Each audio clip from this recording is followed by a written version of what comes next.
strike rather. So, ang ganda ng bitaw dito. Mabilis naman sila makakapunta sa mga pwedeng positioning because of the portal. Kasi di ba normally ang problema with Terizla is the mobility. That's true. But that is answered with that chip pick from Onyx Philippines. At buti nga nabanggit mo din no? Dahil pa naglaban-laban naman na, especially dikit-dikit ang side ng TLPH on this first pick, Luyi diversion. May malaking tsansa na makakita tayo yung 5-man na penalty zone na inaabangan din natin. Nagbabalik ang Lolita para dito sa game number 5 at nilabas na rin ang Terizla ni Kirk. This is going to decide kung sino na naman ang makakalamang in this Grand Final Series. Welcome to the Grand Finals game number 5. Huwag na natin patagalin pa, casters, pasok! Sa larong ito, hindi lang galing ang susubukin. Puso, tiwala, tibay ng loob, pati na rin ang mga heroes na gagamitin. Huminga naman lalim dahil sisimulan na natin ang game number 5. Grabe, gusto ko lang saluduhan ng ating mga coaches sa napakatinding basagan ng utak dito sa laban na ito. Who would have imagined na lalabas yung matagal lang inihiling ni Midnight na Lolita? 3-1. Rehearsal pa lang, sabi ko na may maglololita pero ito pinagbabaril si JP. Napanish naman yung duration na walang bulwark dito, no? Or yung shields mula dito sa isang Lolita. Pero ang madaya kasi dyan, yung naibabalik yung stun tsaka yung traction Yeah. pulse. Let's talk about kung bakit nga ba ina-expect din ni Midnight itong isang Lolita nga. Dahil nga, nagkaroon ng rise onto Akimi pick di ba? Yeah. Ang daming daming projectile na binabato ng mga flex heroes ngayon, lalo yung Kimi, no? Even yung mga marksman, ang daming projectile, yung mga tulad nila Granger, yung kay mga Moskov, dito as may bottom lane na pressure. Okay, pinipigilan na makalapit. Pero masakit din talaga mga bala no, mula dito kay Oheb.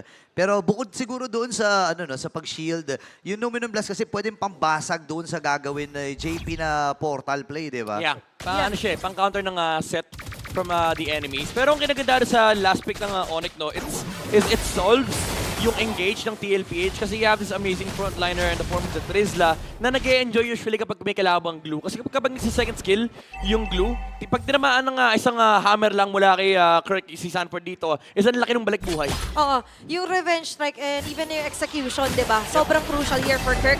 And you've mentioned that.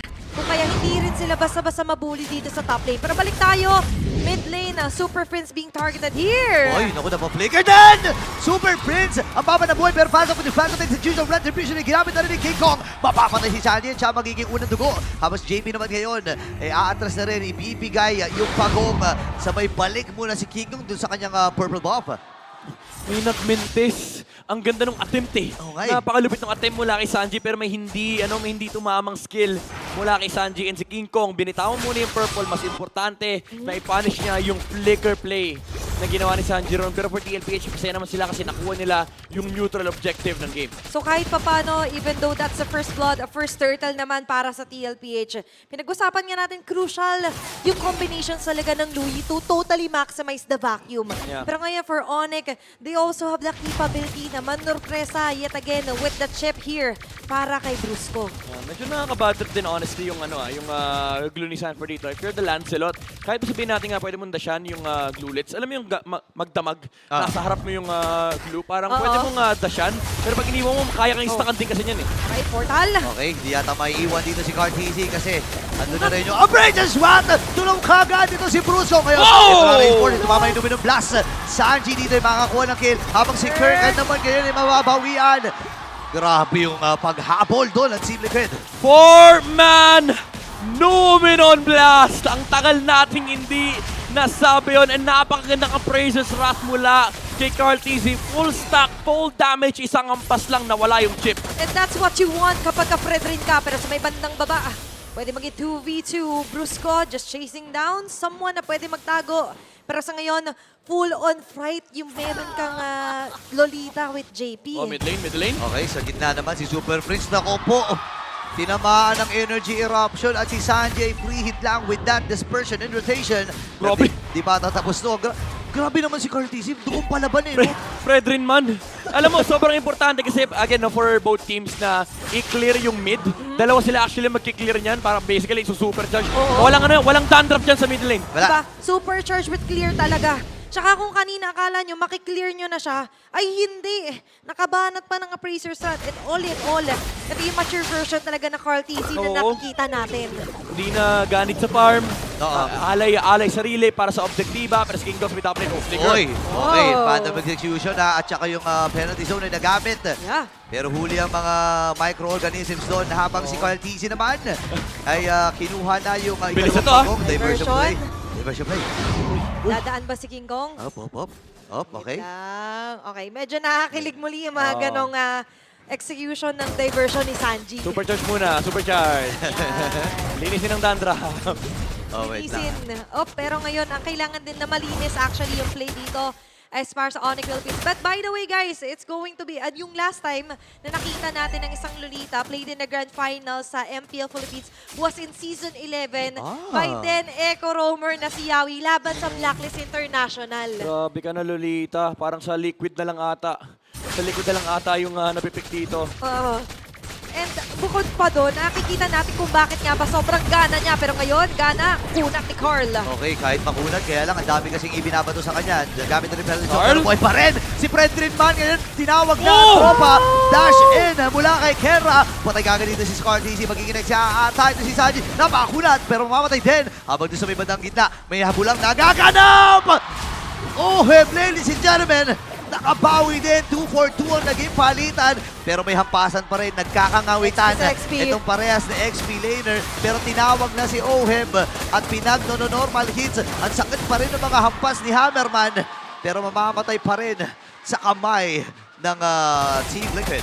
Nakilang dodge pa rin si Kirk doon. Pero Onyx ramping up the pressure. Alam nila kapag kasama nila yung Trizla, kayang-kaya nila i-match yung frontline dito ng TLPH. Kasi yung dashes na nalilimit and you also supply the frontline defense for the Hara to be able to take over in the team fight. Kaya naman na-dive si Carl TZ doon sa ilalim ng Torre. And even yung Lolita, hindi ganun kaganda yung oras niya kalaban yung Trizla. Okay, diversion play. Iyahatid si Carl Kizzy.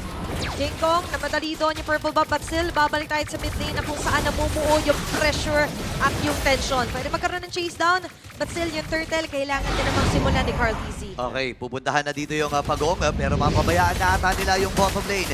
Ibibigay na nito na para lang ma-secure na ng mabilisan itong pagong. Actually, pwede nga pang umagaw ng mga green camps, pero re-respeto na rin ng Team Liquid.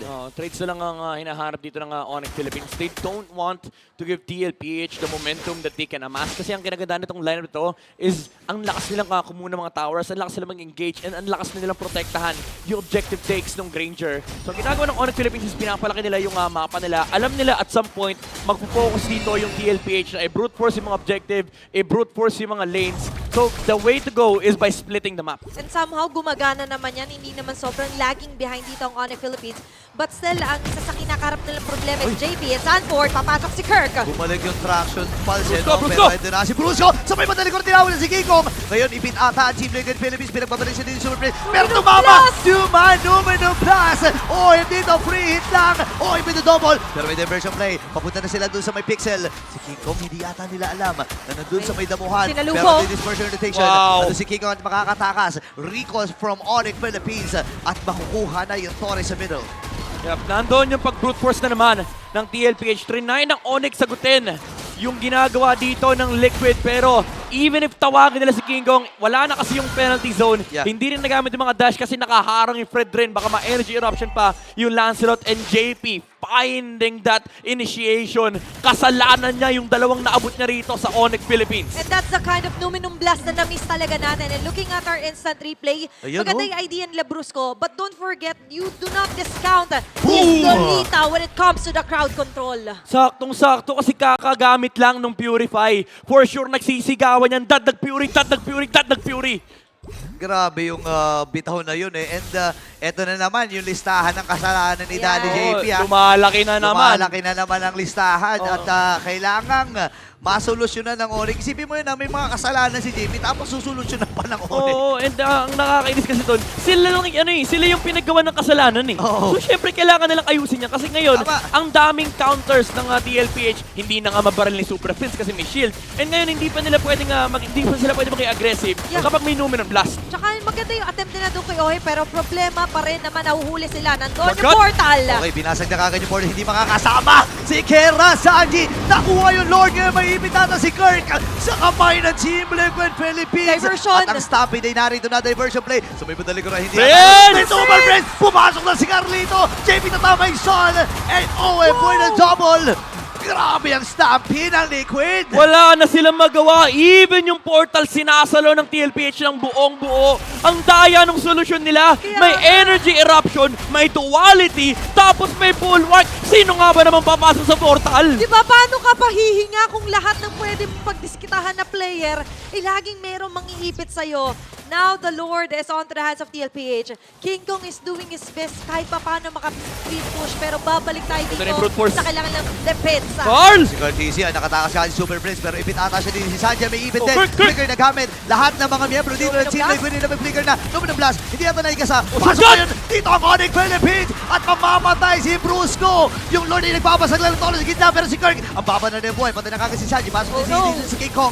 At itong si JP ay matutunaw din mula sa Tornos. Maganda yung punish na naharap dito ng Onyx Philippines. Kumasa na yung Numenor Blast. Kirk as well with the penalty zone. And then si Brusco nag-flicker in. Dinala niya na yung mga kakampi niya na wala nang sagot from TLPH. Naiwan din si Carl TZ sa likuran. So hindi nila ma-resolve yung mga dashes dito di King Kong. Malaking factor din talaga na hindi nag-hit yung Numenor Blast dito ni JP. Sobrang crucial ng part na yan, Burrito. Yun nga naka-cancel No? Akala ko may ilalapag na sobrang sakto sana at mababaliktad yung sitwasyon. Yeah. Kung nangyari yun, magandang sabihin natin heads up play para dito sa Onyx Philippines.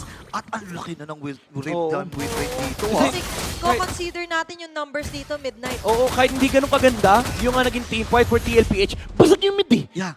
Kumbaga nakuha nila yung gusto nilang gawin. And ngayon, yung bottom lane, lamang pasak nila kasi look at where the Lord is. Nasa top lane, slow push is on the bottom side. Although, ang advantage naman dito for Onyx Philippines is nasa taas yung Lord. Pwede nilang padala yung chip sa may baba kasi yung portal nasa left side ng TLPH. Yeah, but TLPH can also do the same thing. Remember, may Sanji, first pick Louie, yan na ganun naman. ka-confident sila dito. Oo, sakto yung sentry. Sentry, okay lang. Nagkaamuyan sila. Okay.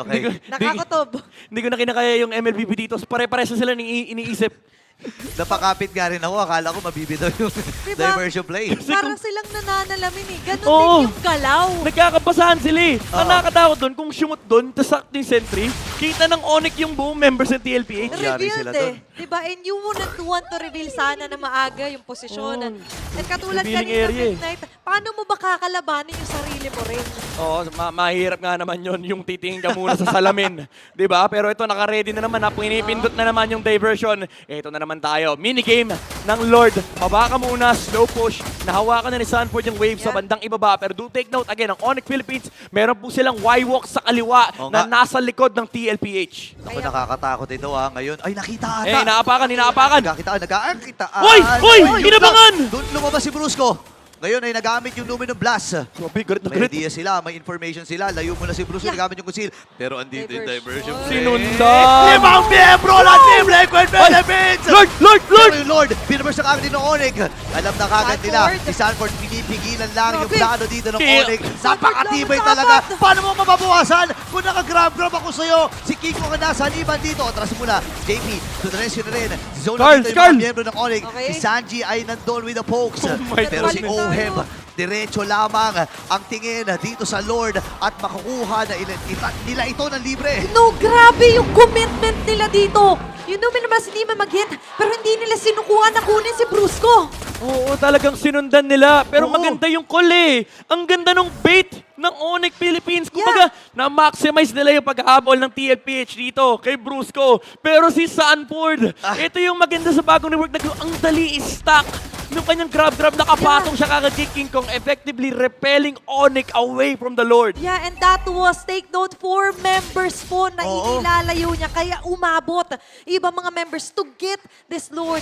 Pangalawang Lord, marching on to the mid lane. Katulad kanina, dating gawe King Kong, relieving some pressure here. Nag-clear na ng mabilis yung bottom. Para nga naman, mas mapaliit yung pressure na matatanggap nila.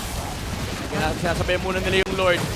Habang ginagawa ng Onyx to, yung top lane libre, pero yung yung chip ang layo pa. Kailangan ingatan dito yung mga ultimates. Western Kong ultimate, andito na ang penalty zone! Sa likuran na ilalabag na yung portal! Ito na yung pagsugod ng Onyx Philippines! Nakuha na ng kill kagad dito si Kelra ngayon naman. Ay, atasan muna sa break shot. Walang tinamaan si Carlito! Kelra with the double! Binabati-baril na muna dito ni Super Friends. Atras ang magiging call ng Cavalry habang si Sanford na magiging punteriya ng pamilya. At si Brusco ay nakakuha din ng kill. 3-man down! Napakaganda nung sandwich play na ginawa ng Onyx Philippines. Brusco coming from the top side. Even though nawala yung Tori doon, na-maximize na nila yung opportunity na hindi sila kita ng TLPH. Brusco! Ito kita. Ay, ayun lang, nakapagtawag ng portal bago mamatay! Grabe na Napatay si tunaw agad. Orb! Oh no, defense card DC, kaya kailangan na lumayo! Si Orbe namatay din! Nakadalawa si Kelner dito! Lord ay matagal-tagal pa. Sanji and JP nila ka natitira. 7 seconds para kay Sanford. Sobrang daming outplay na nangyayari mula sa sandwich play onto that dive ni Brusco. Alam nila walang capacity ang TLPH na lumaban ngayon, and they found an opportunity. Wag na wag kang tatalikod dito sa Onyx Philippines. And looking at their instant replay. Buong akala mo di na mag-chase. Ayun, But with one penalty zone from Kirk, totally changed the trajectory dito para sa Team Liquid. Yep, kaya eh. Kumbaga, pwedeng harapan ni Kirk dito yung Lolita para ma-knock up yung si JP. And then, if manlaban yung TLPH, ang ganda kasi nung pwestong tinik ni Brusco. Kanina pa siya, mga 40 seconds siya naghihintay doon sa taas. Tapos, yung wave, hindi niya pinapansin. Pinabasag nga niya yung Torre. Sabi niya, hindi, relax lang ako dito. Pag pumasok yung Lord, pwede ako mag-conceal and then yung shortcut nasa likuran. Plus the chase down dito, di ba na naabot pa nila sa Uheb. Finally sealed the deal. Ngayon 1K na sa wakas mahahawakan ng Onyx ang kanilang gold deal. Looking at their Infinix in-game equipment naman midnight, ano ba yung kailangan natin i-highlight dito? Masarap i-highlight dito yung pinakapaldong fleeting time, nakadalawang shortcut. Sila Brusco doon, and that reclaimed them their position in this game. Ngayon, dagdag pa natin dyan yung mga additional damage mula rito kay King Kong and Kelra. Buo na yung mga penetration items sila. Malefic Roar para kay King Kong and also the Divine Glaive para kay Kelra. Even si Carl TZ, mararamdaman niya rito yung puot ng damage dealers dito ng Onyx. Yeah, nag-reflect yan kanina. Nagkabukod-bukod sila doon. Di niya naprotektahan yung kanyang baby cakes. Pero ngayon, Lord has respawned. Pangatlong Lord ng laban on the defense ngayon ng TLPH dahil naiangat pati yung map control dito. Yeah. Nakita sila doon. And ngayon, ang Team Liquid Philippines, ibibigay na pala ni Carlito yung purple buff para dito kay Sanji. And ang Onyx ay ganun uli, hindi uli nagpapakita sa mapa. Yeah, no, it's all about delegating muna kung sino yung mga pwede muna na magpakita. Ito lang yung downside no, na meron kang assassin jungle. Pero may chip kasi. So, ang pwedeng gawin dito ng Onyx Philippines is against split, pero hawak ni Sanford yung Y-Walk na pupuntahan ni Brusco, pero umabot pa rin! Ayun na, Kuchila, nilabag na dito yung portal. Habang yung Lord ay makukuha ni King Kong. Guard! The penalty zone! 5 miyembro ng TLPH na natamaan. Napag yung Sanford dito, sinasalo yung damage. Atras muna sila. Andun yung Guardians Reflector. JP? Tinamaan din ni Sonic si Kirk. Flick ay nagamit din ni JP. Diversion! Diversion play sa may bandali ko. Nakita si Sanford and si Sanji. The Sansan duo. Nag-aabang din. Andun yung dispersion. Ang sakit ng damage. At walang mamamatay sa pamilya ng Onyx Philippines at TL. Oh my goodness, kinabahan ako doon sa penalty zone ni Kirk. Yun hinaharap ng Onyx Philippines pero nanlaban yung TLPH. Ang laki ng proteksyon na binigay ni Carl TZ sa may frontline with the energy eruption as well. Pero andun yung pag-punish, wala kasi Numenon Blast. Ginamit ni JP para ma-secure Lord pero umabot yung Thorn Rose ni King Kong with the retribution. Ang maganda rito for Onyx Philippines is sobrang disiplinado nila. Sabay-sabay sila ng disengage. At totoo yun, tinamaan lahat ng kailangan tamaan without penalty zone where Kirk. Pero ngayon, by getting the Lord, makakaabante na naman ng gusto ang Onyx Philippines. Kelra marching on the bottom side, mid lane naman ang puwersa ng Super Fam. Okay, kumakapit lamang dito ang Team Liquid Philippines. Inaantay ang pagsugod ng Super Family. Yung Lord ay nasa may bandang itaas at doon na sila nakatingin. Okay, nakatingin ng lahat. lahat sa kung ano nga ba magiging next move dito nila Kirk.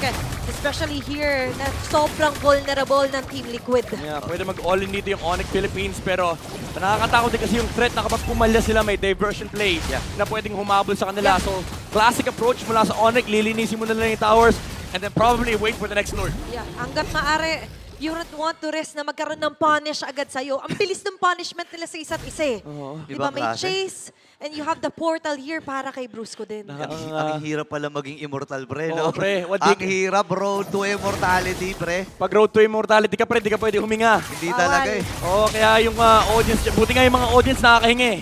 Okay, inhale, exhale, makakadepensa. Yung firepower naman enough dito midnight, diba, for TLPH. Yeah, kaya naman nila. There's a lot of crowd control from the side of TLPH. Pero ang ginagawa kasi dito ng Onyx Philippines, nagtatapo na sila ng katawan.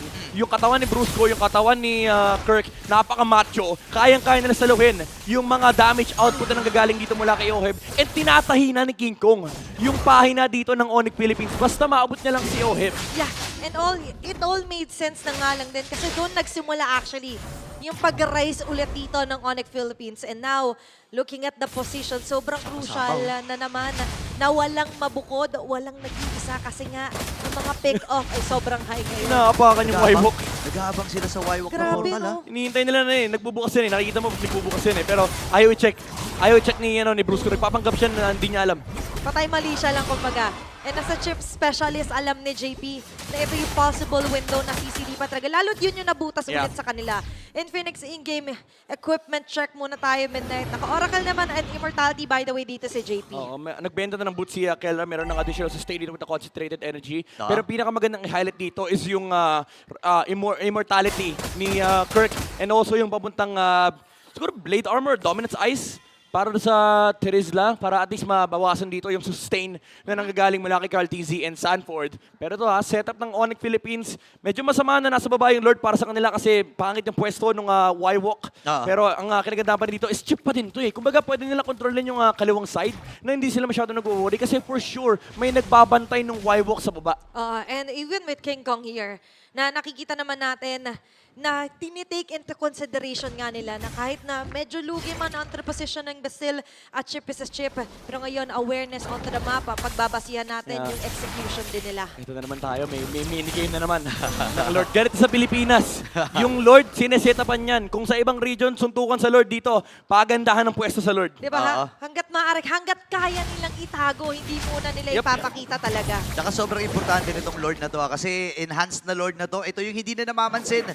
Hindi na namamansin ng hero to eh. Suplado na yan. Suplado na, hahampasin nito, Tori lang eh. Tsaka nagiging Onyx yan, pre. May kidlat yan eh. Oo, kumikidlat jutsu to eh. Diba? And Onyx actually needs that Lord if ever man. Same goes for TLPH, knowing na nabasag nga nila, by the way, yung base sa gitna ng Onyx Philippines. Ano na, tinatanggal yung tanggal dandruff buong mapa. Clear muna ng wave. Kailangan. And ang masaklap dito for TLPH is, again, basag na naman yung top lane. Medyo malas yung pwesto rin para sa kanila. So all in all, pantay lang kasi for the chip, no, hindi ganun kaganda na nasa baba yung Lord, pero may Wywalk pa rin naman. And for TLPH, wala rin silang tower sa may top lane. So I would say may konting kalamangan dito, yung Onyx because of the chip factor. Pero again, kanina pa ayaw bitaw ni Sanford yung Wywalk sa baba. Kumbaga yung puwet nila ni JP kanina pa nakapwesto dyan. Oo nga eh. Tsaka nagpapalit-palitan din sila, no? Bababa si Sanford, tapos pupunta rin dito si JP. At sobrang importante na to para sa Team Liquid Philippines. Ayaw nila na maunahan din at mabigyan ng window ang Onyx Philippines na makapanalo. Kasi for sure kapag isa, dalawa sa miyembro ng TL ang natumba dito, tapos yung laban eh. Bawal ka mangawit dito. Oo, 2 minutes na yung Lord. Sabi niya, ano bang balak nang gawin sa akin? Kanina pa ako nanonood eh. Ang dami nyo kiniklina. Ano ba? Nagpa-farm ba kayo? Kompleto naman yung mga items. Pero katulad nga kanina, recall lang natin, for TLPH, ang hirap kasi nga ng sitwasyon na lagi at laging kailangan i-clear. At yung delegated talaga doon is going to be Oheb din eh. Yep. Tsaka ano na, umabot na tayo sa late game equilibrium. Nag-cross na tayo ng 60k gold for both sides. And ito na yung sinasabi natin na wala nang importansya. Yung gold lead kasi halos lock item na lahat. And ito may naka-ready na nakahawak na pindot. Doon sa diversion ay nag-conceal. Nakita si Brusco, nag-conceal siya. Bumaba siya doon eh. Pumunta siya doon sa may babang wipe of portal. And si Carl TZ, siya na ang natalaga na suyurin lahat ng mga damuhan na nasa paligid nila. Parang sabi niya, hindi enough ni si Sanji lang kasama ng baby cakes Oo, ko. bitin eh. Kailangan nandito rin ako. And the protection naman ay kailangan talaga for Oheb.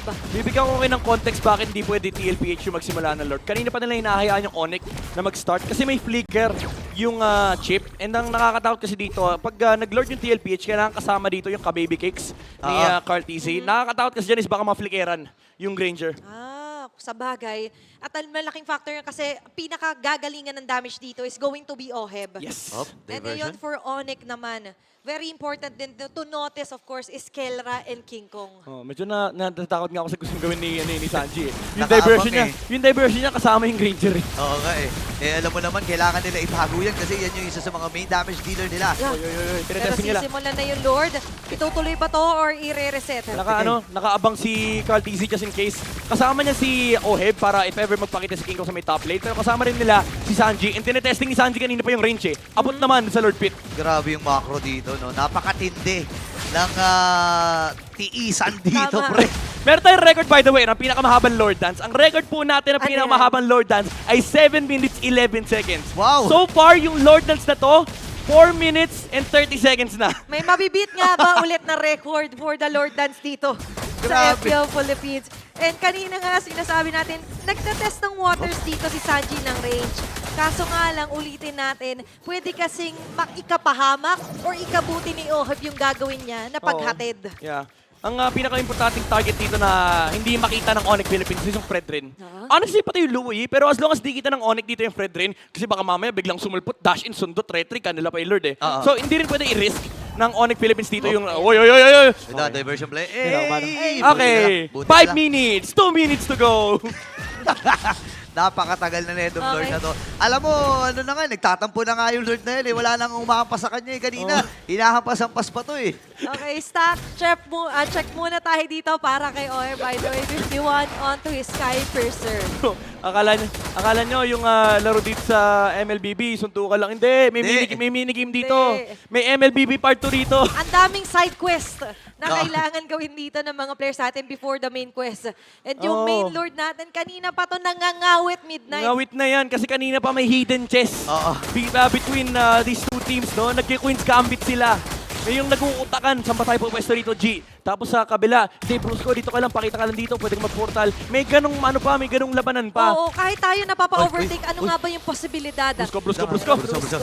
Hinahanap si Oheb. Oy, Carl. LTC. Pag nag-fights, Carl, kita nila yung Fredrin. Ayan na, si Brusco ata pupuruhan nila. Pero nandun na ang tropa! Onyx Philippines ay lumaban na mag-examine force. At nakasamunod din si Bacon Philippines. Pero si King Kong sa likod ang naging punteriya. Namatay na si Carlito. Atras muna ang tatlo. Oh, Itong si Sanford nakasanib din. Mapapatay ba? Itong nasa liban niya, yes sir. Patay si Brusco dito. Pop yung emo. Mid! Pero sa loob ng bahay, may nagaganap! May nagaganap na nagmamadali! niluluto ang Team Liquid Philippines. Base locking na sila dito. And we have a match point. Team Liquid is doing it! Securing the match point para sa ating Grand Finals! Man! Sobrang anticlimactic nung nangyari. Ang tagal ng chess battle. Kinitnaan lang. I'm pretty sure makikita natin yung replay mamaya, pero mukhang deny version ata.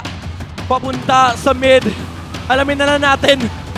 Mag-diversion na muna tayo papunta sa ating panelists para i-explain na nangyari doon sa game number 5. Maraming salamat